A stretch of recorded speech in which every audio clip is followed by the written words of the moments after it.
नमस्कार, मैं हूं शशि। आइए झारखंड के टॉप 25 प्रमुख खबर जानते हैं। झारखंड में सिविल डिफेंस एडवाइजरी कमेटी जल्द। भारत और पाकिस्तान के बीच बढ़ते तनाव के बीच सिविल डिफेंस की भूमिका अहम हो गई है। इसको देखते हुए झारखंड में सिविल डिफेंस एडवाइजरी कमेटी के गठन की प्रक्रिया शुरू कर दी गई है। इसको लेकर राज्य सरकार को प्रस्ताव भेजने की तैयारी है। केंद्र में जिस तरह एडवाइजरी कमेटी की अध्यक्षता गृह मंत्री करते हैं, उसी तर्ज पर राज्य में गृह मंत्री या मुख्य सचिव को इसका अध्यक्ष बनाया जाएगा। केंद्रीय गृह मंत्रालय के अंतर्गत आने वाली अग्निशमन सेवाएं, नागरिक सुरक्षा एवं गृह रक्षक निदेशालय ने 7 मई को राज्य के मुख्य सचिव को एक पत्र लिखा है। पत्र में खतरे के पूर्ण मूल्यांकन और सिविल डिफेंस उपायों को बढ़ोतरी के निर्देश दिए गए हैं।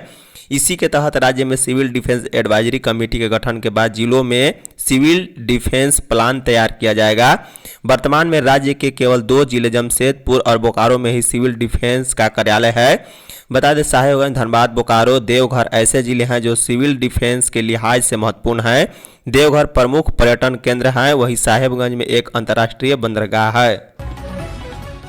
मरीज के शव को किसी कारण से रोक नहीं सकेंगे अस्पताल। राज्य भर में निजी अस्पतालों में लंबित बिल के भुगतान के लिए उपचार के दौरान मृत मरीज के शव को रोकने की घटना आए दिन सामने आती रहती है, लेकिन अब ऐसा नहीं हो सकेगा।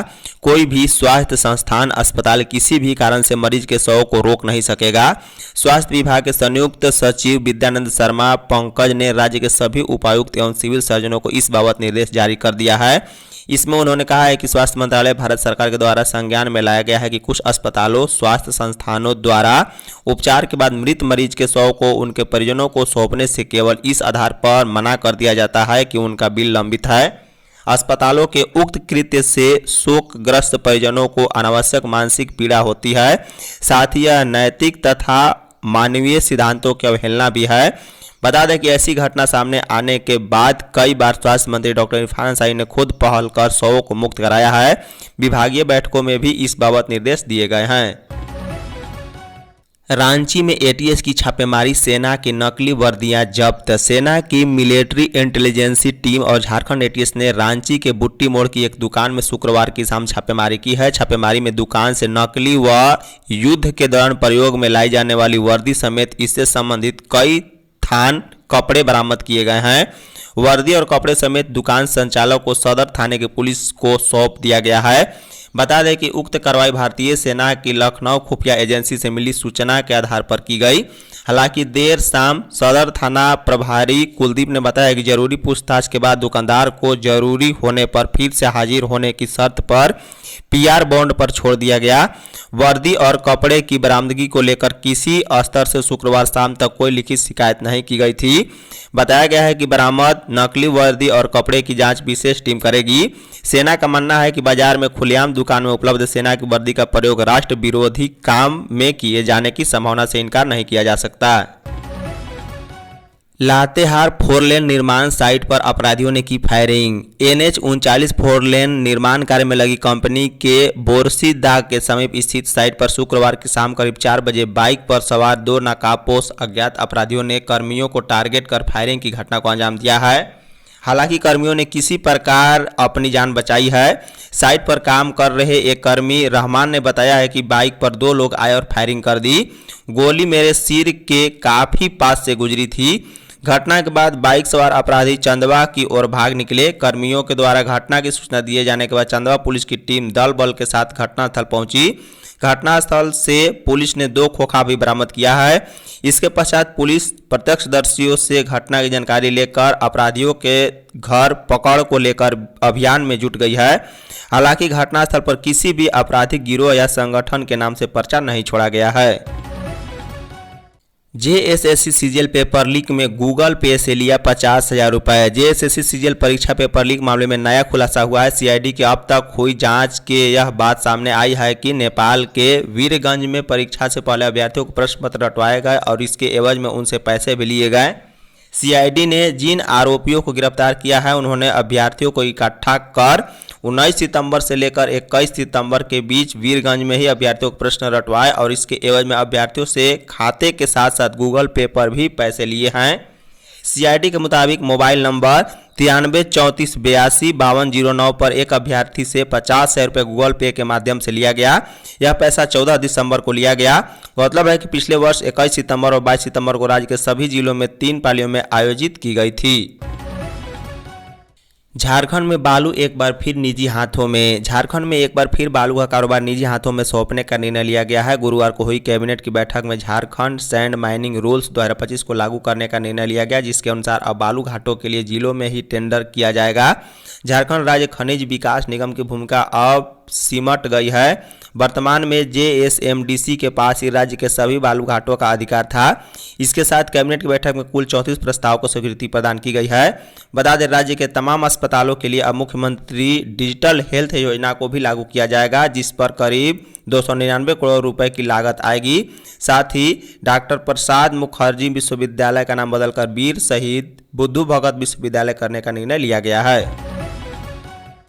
टेरिटोरियल आर्मी की 14 बटालियन एक्टिव। पाकिस्तान के साथ जारी तनाव के बीच भारत सरकार ने टेरिटोरियल आर्मी को सक्रिय करने का आदेश जारी किया है। सरकार ने हाल ही में जारी एक अधिसूचना में कहा है कि भारतीय थल सेना प्रमुख जनरल उपेंद्र द्विवेदी को टेरिटोरियल आर्मी रूल्स 1948 के नियम 33 के तहत अधिकार प्रदान किया है, जिसके तहत वे किसी भी प्रादेशिक सेना अधिकारी या जवान को सेना के नियमित बलों की सहायता के लिए बुला सकते हैं।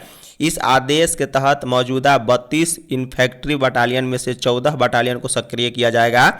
इन बटालियनों को देश के विभिन्न सैन्य कमानों में तैनात किया जाएगा, जिनमें दक्षिणी कमान, पूर्वी कमान, पश्चिमी कमान, केंद्रीय कमान, उत्तरी कमान, दक्षिणी पश्चिमी कमान, अंडमान और निकोबार कमान और आर्मी ट्रेनिंग कमान शामिल है। सरकारी बयान में कहा गया है कि हर अधिकारी और हर नामांकित जवान को आवश्यक गार्ड ड्यूटी देना या नियमित सेना को समर्थन देने के उद्देश्य से सक्रिय किया जा सकता है।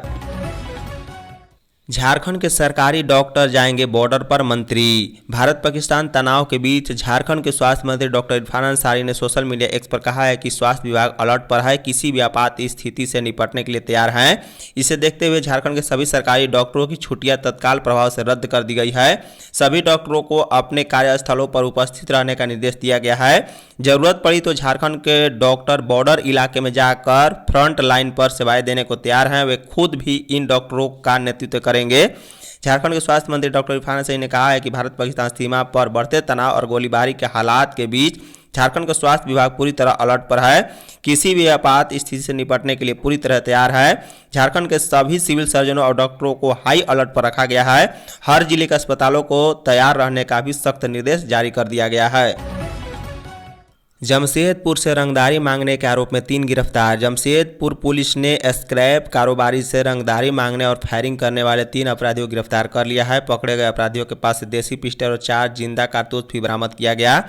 बताया जा रहा है कि शहर के ओलीडी थाना क्षेत्र में रंगदारी नहीं देने पर एक स्क्रैप कारोबारी पर फायरिंग करने के मामले में पुलिस ने त्वरित कार्रवाई करते हुए 3 अपराधियों को पकड़ा है। पुलिस ने अपराधियों के पास से एक देसी पिस्टल और 4 जिंदा गोली भी बरामद की है। अपराधियों का नाम रुपेश दुबे, शांतनु कुमार, एवदानंद लाल और सिंह। पुलिस के अनुसार रुपेश दुबे पहले भी आपराधिक गतिविधियों में शामिल रहा है। वहीं एसएसपी ने प्रेस कॉन्फ्रेंस कर पूरी घटना की जानकारी मीडिया को दी है। भारतीय सेना के समर्थन में निकाली गई तिरंगा यात्रा। रांची में शुक्रवार को प्रदेश कांग्रेस अध्यक्ष केशव महतो कमलेश के नेतृत्व में तिरंगा यात्रा निकाली गई है। यह यात्रा भारतीय सेना द्वारा ऑपरेशन सिंदूर के तहत आतंकवादियों और पाकिस्तान पर की गई कार्रवाई के समर्थन में निकाली गई थी।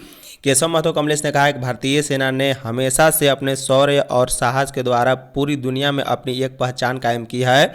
उन्होंने कहा है कि आतंकवाद को प्रोत्साहित करने वाले देश या व्यक्ति के खिलाफ किसी भी तरह की सैन्य कार्रवाई के हम समर्थक हैं।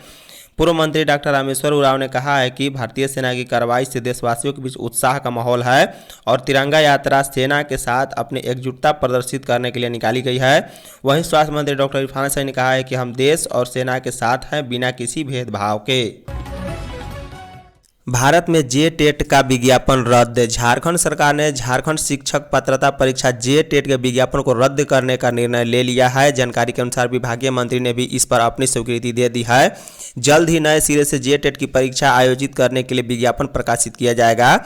बता दें, जे-टेट झारखंड सरकार द्वारा आयोजित की जाने वाली एक महत्वपूर्ण परीक्षा है जो शिक्षकों की योग्यता का आकलन करती है। इस परीक्षा के माध्यम से झारखंड के सरकारी स्कूलों में शिक्षकों की भर्ती की जाती है। जैक ने पिछले साल जेटेट की परीक्षा आयोजन करने के लिए विज्ञापन प्रकाशित किया था, लेकिन आवेदन आमंत्रित करने के बाद कतिपय विसंगतियों और सिलेबस में गड़बड़ी को लेकर परीक्षा के आयोजन पर रोक लगा दी गई थी। अब सरकार ने विज्ञापन को रद्द करने का निर्णय लिया है और नए सिरे से परीक्षा आयोजन करने की तैयारी कर रही है। जेएसएससी सीजीएल पेपर लीक मामले में सीआईडी कोर्ट ने नहीं दी बेल। पेपर लीक केस के 6 आरोपियों कुंदन कुमार, रोबिन कुमार, अखिलेश कुमार, गौरव कुमार और अभिलाष कुमार को बेल देने से रांची सीआईडी की विशेष कोर्ट ने इनकार कर दिया है। 5 मई की सुनवाई के दौरान अदालत ने सीआईडी और बचाव पक्ष की बहस सुनने के बाद अपना फैसला सुरक्षित रख लिया है। बता दें, शुक्रवार को कोर्ट ने अपना फैसला सुनाया, जिससे 6 आरोपियों को बड़ा झटका लगा है। गौरतलब है कि पिछले वर्ष 21 सितंबर और 22 सितंबर को राज्य के सभी जिलों में परीक्षा 3 पालियों में आयोजित की गई थी। सीजीएल पेपर में कथित धोखाधड़ी और सीजीएल परीक्षा के उम्मीदवार के साथ धोखाधड़ी और दिग्भ्रमित करके प्रश्न पत्र देने के नाम पर धन उगाही का मामला सामने आया था। सीआईडी के अनुसंधान के क्रम में पता चला है कि परीक्षा के पूर्व ही एक गिरोह के सदस्य द्वारा अभ्यर्थियों को सीजीएल पेपर के प्रश्नों को देने के नाम पर धन उगाही की गई है। झारखंड आंदोलनकारियों की 6 माह की पेंशन के लिए 5.44 करोड़ रुपए आवंटित। झारखंड के 24 जिलों के आंदोलनकारियों को एक साथ 6 माह का पेंशन मिलेगा। इसके लिए गृह कारा एवं आपदा प्रबंधन विभाग ने 5.44 करोड़ की राशि आवंटित की है। इस राशि की निकासी डीसी या उनके द्वारा प्राधिकृत पदाधिकारी कर सकते हैं। जारी निर्देश के अनुसार डीसी उचित पहचान के आधार पर लाभुकों को राशि का भुगतान डीबीटी के माध्यम से करेंगे। बता दें, इसके लिए बोकारो को 47 लाख, चाईबासा को 23 लाख, सरायकेला को 20 लाख, जमशेदपुर को 64 लाख, चतरा को 13 लाख, देवघर को 7 लाख, धनबाद को 58 लाख, दुमका को 46 लाख, गिरिडीह को 34 लाख, गोड्डा को 14 लाख, गुमला को 13 लाख और हजारीबाग को 37 लाख रुपये आवंटित किए गए हैं।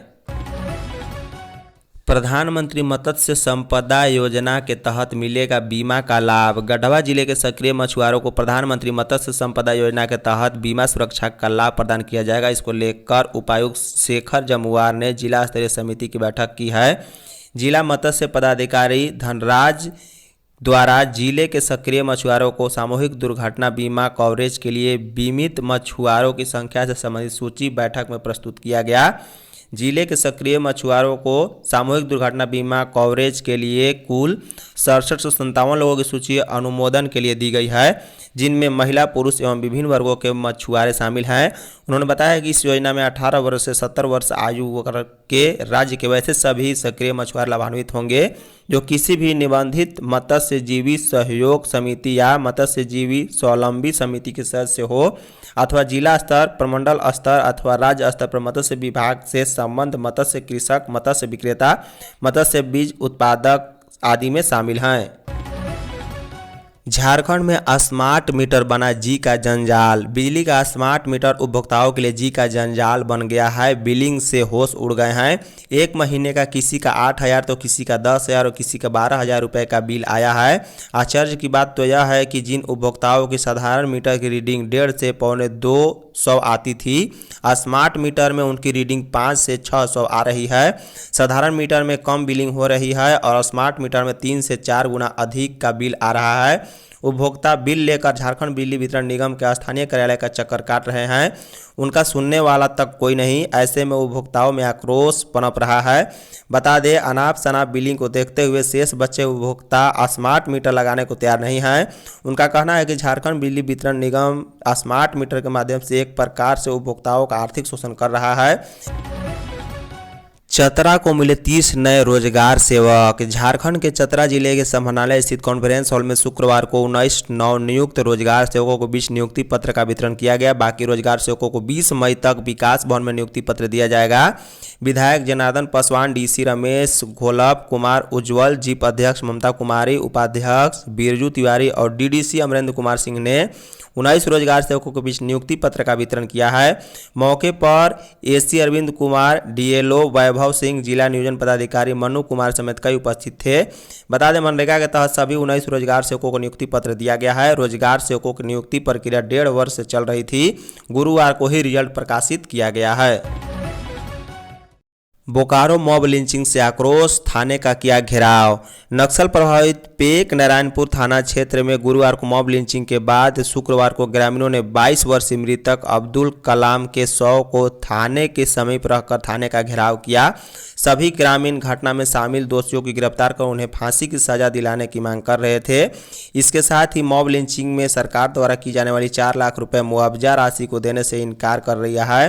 घटना की सूचना पाकर डुमरी विधायक जयराम कुमार महतो, बेरमो एसडीएम मुकेश मछुआ, नावाडी बीडीओ प्रशांत कुमार हेम्ब्रम, नावाडी CO Abhishek Kumar, Bermo circle inspector Naval Kishore, मुखिया सुखमती देवी थाना पहुंचे और ग्रामीणों को समझाने का प्रयास किया। पुलिस ने 2 आरोपियों को गिरफ्तार भी कर लिया है। धन्यवाद।